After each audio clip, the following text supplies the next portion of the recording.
Hello student, कैसे हैं आप लोग। आशा करते हैं आप सभी अच्छे होंगे और अपने घरों में अच्छे से पढ़ाई कर रहे होंगे। जैसा कि आप लोग जानते हैं कि हमने पिछली वीडियो में आपको संधारित्र के बारे में, धारिता के बारे में बताया था और आज हम एक संधारित्र का प्रकार जिसे बोलते हैं समांतर प्लेट संधारित्र, इसके बारे में आपसे चर्चा करेंगे। ठीक है, समांतर प्लेट संधारित्र क्या होता है इसमें देखिएगा, बहुत अच्छे से देखिएगा। दो प्लेटें हैं, मान लीजिए x और y, मान लेते हैं दो प्लेटें हैं हमारी x और y जो कि एक दूसरे से समांतर में रखी हुई है। ठीक है ना बच्चों, तो लिख लेते हैं माना दो प्लेट x और y है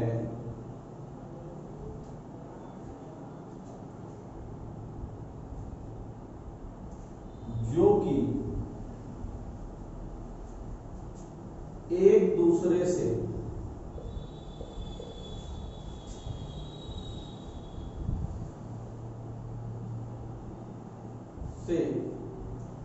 d दूरी पर समांतर रखी गई है ना। जैसे हमने बताया कि भाई हमने क्या किया, दो प्लेटें ले ली और दोनों प्लेटें कैसी हैं, समांतर है और उनके बीच की दूरी कितनी है बच्चों, बीच की दूरी भी हमने बता दी कि d है उनके बीच की दूरी, है ना। और इसमें देख लीजिए, इसमें बीच की दूरी हमने d मान ली। ठीक है, अब मान लेते हैं इन दोनों प्लेटों का क्षेत्रफल भी बराबर है, यानी दोनों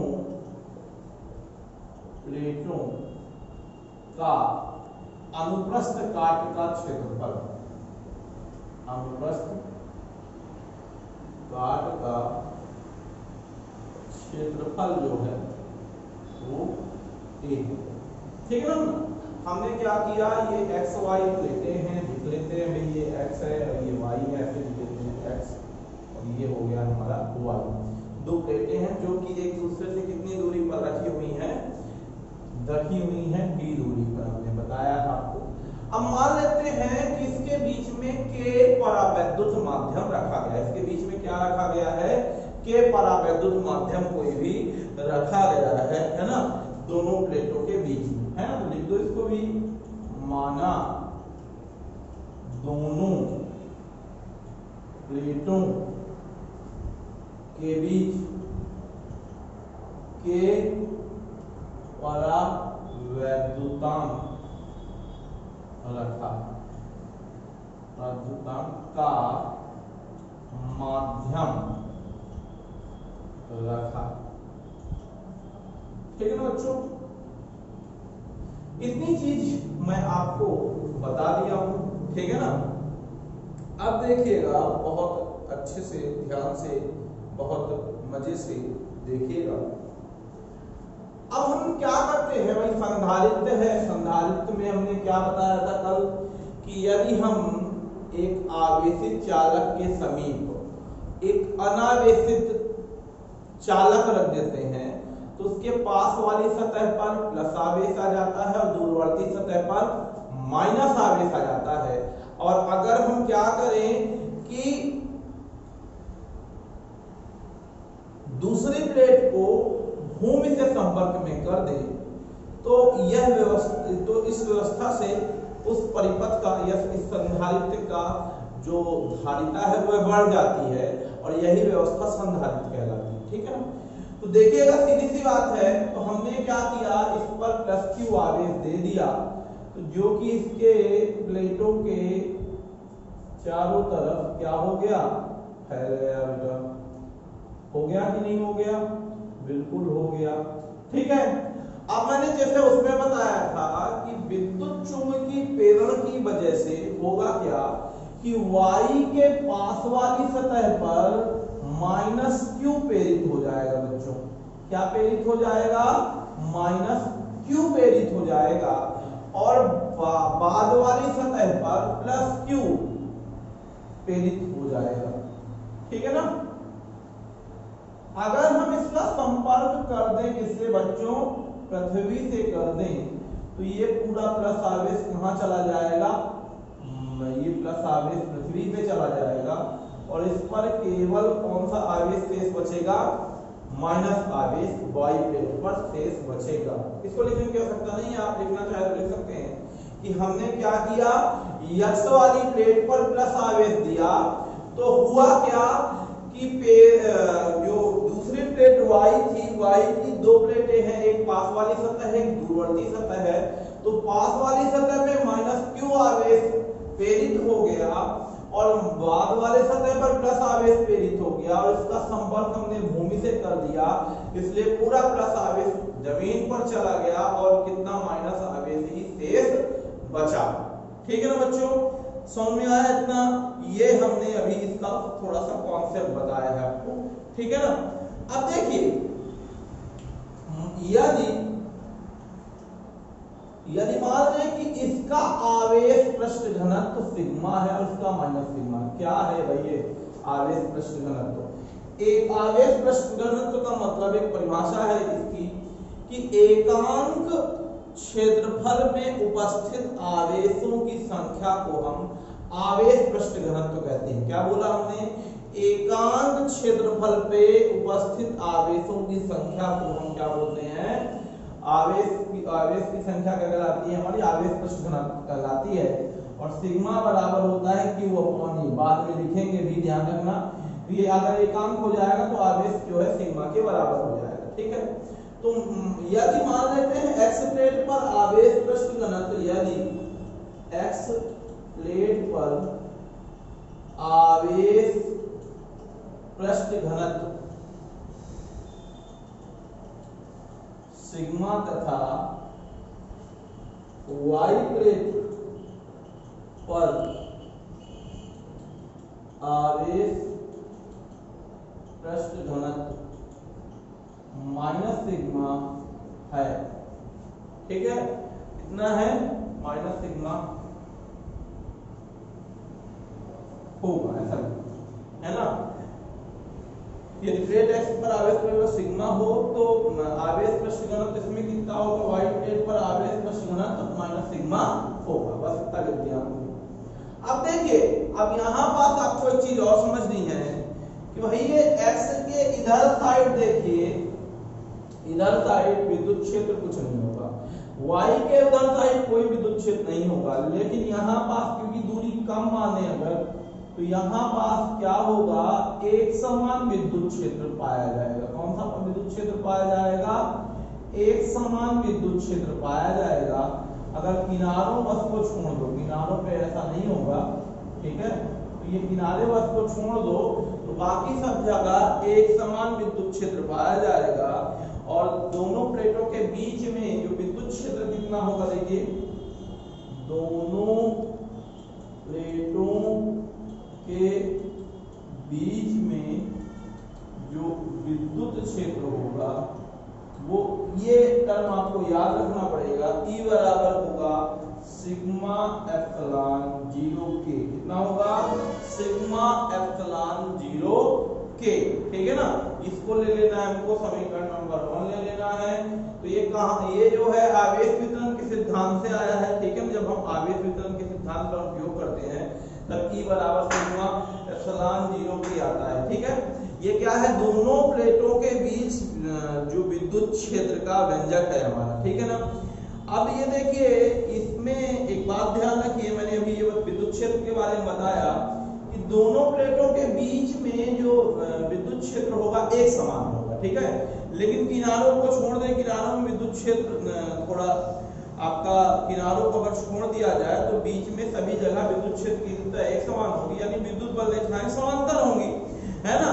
और यदि मान लीजिए, अब यहीं से हम आगे करना स्टार्ट करते हैं, थोड़ा सा देखिएगा, अगर मान लेते हैं आवेश पृष्ठ घनत्व इसका, यदि दोनों प्लेटों के बीच विभवांतर कैपिटल भी हो तो आपने देखा होगा, तो भी बराबर होता है, भी यानी कार्य, भी यानी कार्य। अगर हम एकांक लिखें तो भी यानी कार्य हो जाएगा, है ना, आपको पता है भी कार्य है तो यहाँ विस्थापन इनटू डिस्प्लेसमेंट हो जाएगा, है ना। यहाँ पास कार्य बराबर बल गुणे विस्थापन, ठीक है ना।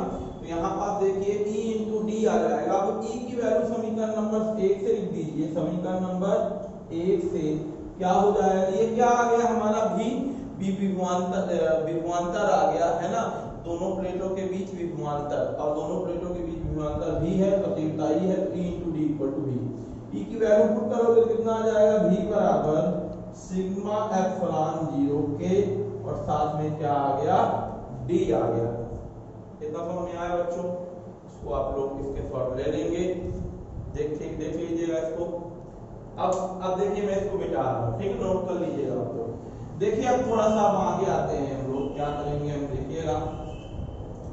अब ये बताइए V बराबर कितना आ गया सिग्मा D अपॉन एप्सिलॉन 0 के, ठीक है ना। अब मैंने थोड़ी देर पहले बताया था सिग्मा जो है आवेश पृष्ठ घनत्व, इसके बराबर क्या होता है, Q अपॉन A होता है। तो यहाँ पास सिग्मा की जगह सिग्मा की वैल्यू पुट कर दो तो V बराबर आ जाएगा Q अपॉन A एप्सिलॉन 0 के और D आ जाएगा। कांस्टेंट टर्म पहले लिखा जाता है तो ऐसा लिख सकते हो QD upon K epsilon 0 A, ठीक है। अब देखिए ये V की वैल्यू आ गई, लेकिन हमको क्या निकालनी है, समांतर प्लेट संधारित्र की धारिता निकालनी है। ध्यान रखना, समांतर प्लेट संधारित्र की धारिता के लिए व्यंजक हम लोग निकाल रहे हैं।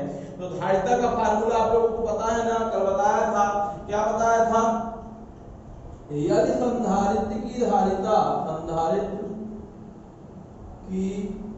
धारिता आपकी C हो तो C बराबर क्या होता है, Q अपॉन V होता है, और V की वैल्यू अगर पुट कर दोगे तो V क्या हो जाएगा, C बराबर अगर V की वैल्यू पुट कर दिया तो C बराबर आ जाएगा Q अपॉन, यहाँ पर अगले स्टेप में लिख रहे हैं कि ये क्या लिखा है, QD upon K epsilon 0 A।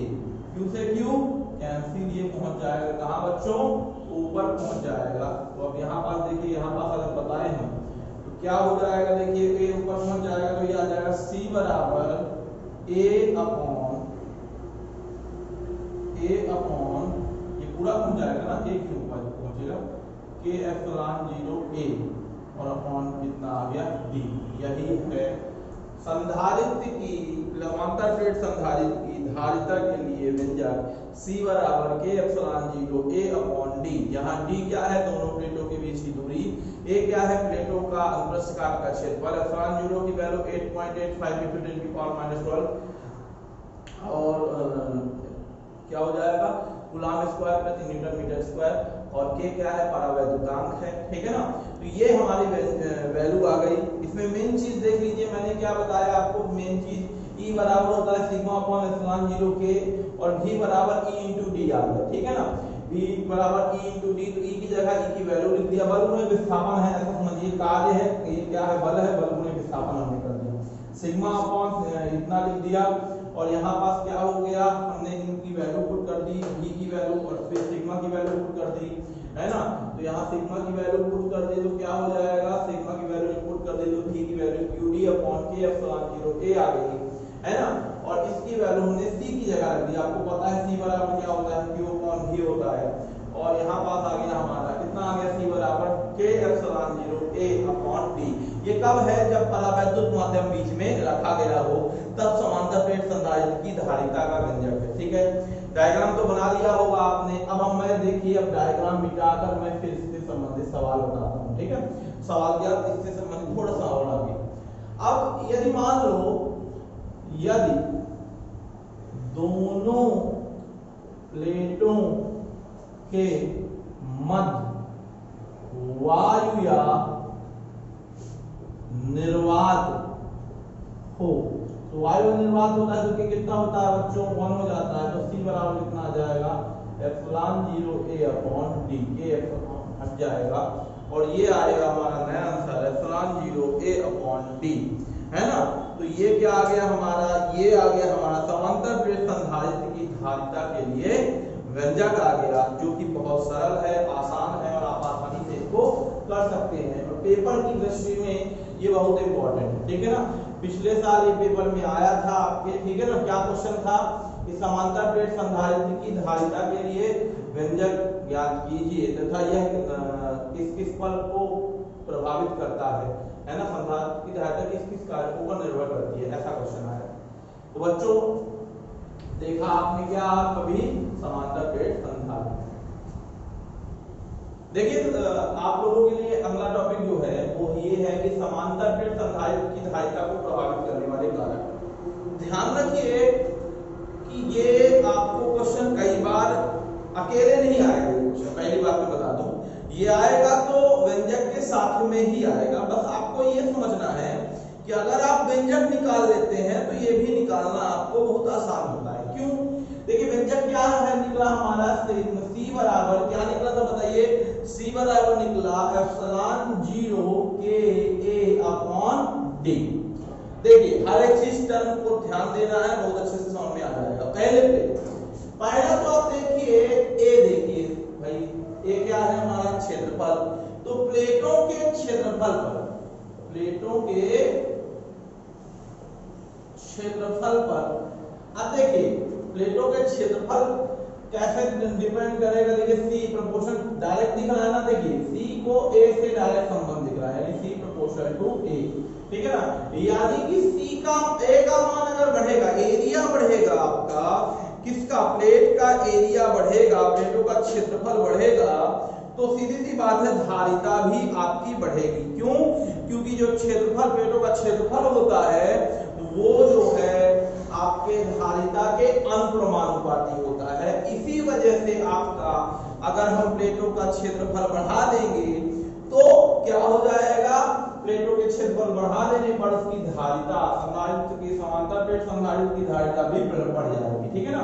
अगला है प्लेटों के बीच की दूरी, दिख रहा है बीच की दूरी यानी small D, C proportional to 1/D। अब देखिए C जो है धारिता जो है D के व्युत्क्रमानुपाती है। देखिए एक बात दिमाग में बैठा के रखिए कि अगर अपॉन में आ जाए तो चीजें बदलेंगी। अगर ये बढ़ेगा तो ये घटेगा, ये घटेगा तो ये बढ़ेगा। यानी अगर आप बीच की दूरी को बढ़ाएंगे तो धारिता कम हो जाएगी, ठीक है ना। अगर बीच की दूरी को कम करेंगे तो धारिता हमारी क्या होगी, जी हाँ बच्चों, धारिता क्या होगी, कम करने पर बढ़ेगी और बढ़ाने पर कम होगी, ठीक है ना। अब बीच के माध्यम पर, किस पे, दोनों प्लेटों के बीच के माध्यम पर, प्लेटों के बीच के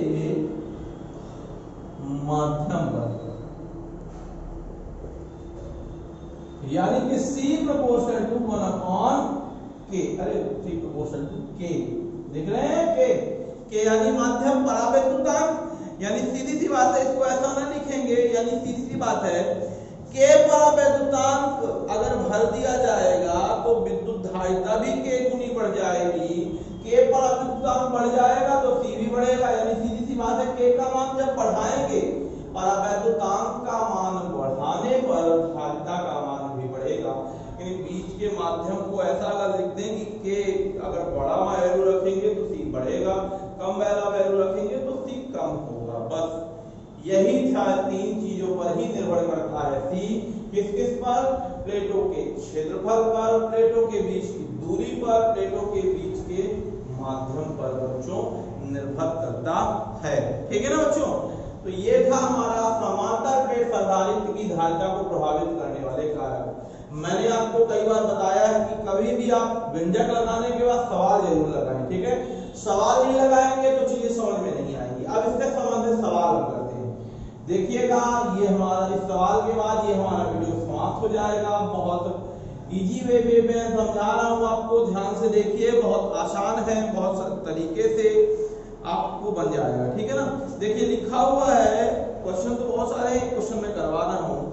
एक समांतर प्लेट संधारित्र की प्रत्येक प्लेट का क्षेत्रफल 1 मीटर स्क्वायर है।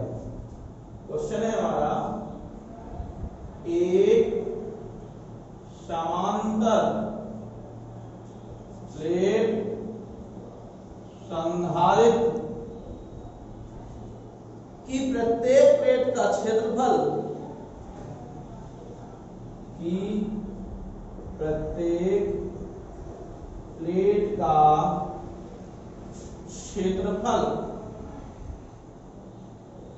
1 मीटर स्क्वायर है। अब देखिए उनके बीच की दूरी 1 mm है, तो संधारित्र की धारिता का परिकलन कीजिए। उनके बीच की दूरी 1 mm है, तो संधारित्र की धारिता को परिकलित कीजिए। बहुत सरल सवाल, सभी चीजें आपको दी है। क्या दिया है? ए दिया है आपका, डी दिया है आपका, है ना, एप्सिलॉन 0 तो पता ही है आपको, है ना। तो यहाँ पास आपको पता है कि दिया क्या है, ए दिया है 1 मीटर स्क्वायर, ठीक है। डी दिया है 1 mm। अब देखिए mm में तो वैल्यू निकालेंगे नहीं, 1 mm यानी कि सीधी सी बात है कि अगर आप इसमें 1000 का डिवाइड करेंगे तब जाके क्या आएगा हमारा, मीटर में आएगी वैल्यू। तो 1 × 10⁻³ और यहाँ बात देखिए सी निकालना। सी बराबर क्या होता है? सी बराबर में देखा ना, ये तो है ही नहीं, ये तो बारे में बताया ही नहीं, तो नहीं लिखना है। Epsilon 0 A/d। और जहां एप्सिलॉन 0 की वैल्यू कितनी है? 8.85 × 10⁻12 कितना हो जाएगा? 12 कूलम स्क्वायर प्रति न्यूटन मीटर स्क्वायर, ठीक है ना। ये आ जाएगा हमारा क्या, एप्सिलॉन 0 की वैल्यू आ जाएगी। अब सबकी वैल्यू को रख दो, आंसर निकालो। एक बात ध्यान रखना कि जो फैरेड है हमारा, एक फैरेड जो है बहुत बड़ी राशि है, ध्यान रखिएगा। फैरेड हमारी बहुत बड़ी राशि है, तो कभी भी वैल्यू अगर आप धारिता निकालोगे तो वैल्यू कभी भी आपकी पॉजिटिव नहीं आएगी, या मतलब बहुत बड़ी राशि होती है फैरेड, ठीक है। हमेशा ध्यान रखना कि हमारी जो वैल्यू आएगी वो हमेशा कम आएगी, बहुत कम आएगी, ठीक है ना। तो देखिएगा एप्सिलॉन 0 की वैल्यू 8.85 × 10⁻12। ए की वैल्यू कितनी दी हुई है? 1। और डी की वैल्यू कितनी दी हुई है? 1 × 10⁻³ दी हुई है। तो देखिए सॉल्व करते हैं, ये इधर चला जाएगा, 8.85 × 10⁻12 भी माइनस वाला ऊपर गया तो प्लस का कितना आ जाएगा? 3, यानी कितना आ गया? 8.85 × 10⁻3 घटाओ तो 9 आ जाएगा। तो यही है हमारा, ये क्या कहते हैं, ये है इस वीडियो का, ये है फैरेड में आएगा हमारा मान, ठीक है ना। तो एक ऐसा सवाल था, ये सवाल में ये दिया था कि समांतर प्लेट संधारित्र है जिसके प्रत्येक प्लेटों का क्षेत्रफल 1 मीटर स्क्वायर, हमने a बराबर 1 मीटर स्क्वायर ले लिया। बीच की दूरी 1 mm, तो 1 mm है, तो इतनी आ गई 1 × 10⁻³ इसलिए क्योंकि 1 मीटर बराबर 1000 mm होता है, ठीक है। और हमने एप्सिलॉन 0 की वैल्यू, इन सब की वैल्यू यहाँ पुट कर दी और ये आंसर ला दिया हमारा। ये जो भी वैल्यू आएगी, क्योंकि सी आया है और सी हमेशा किसमें आता है? फैरेड में आएगा बच्चों। तो ये है इस वीडियो का, ठीक है ना, ये है इस सवाल का। तो बच्चों हमने आपको क्या बताया आज मैंने बताया समांतर प्लेट संधारित्र का व्यंजक, आपको समांतर प्लेट संधारित्र की धारिता को प्रभावित करने वाले कारक, और ये एक सवाल, ठीक है ना बच्चों। और इसका आप लोग स्क्रीनशॉट ले लेंगे, ठीक है। और ध्यान देना है कि आप इसी तरह से जितने भी सवाल आपके कॉपी में दिए हुए हैं इसको कर लीजिएगा, ये बुक में दिए हुए हैं वो कर लीजिएगा, ठीक है ना बच्चों। ये है इन दिस वीडियो का। Thank for listening this video and don't forget subscribe this channel and thank to all.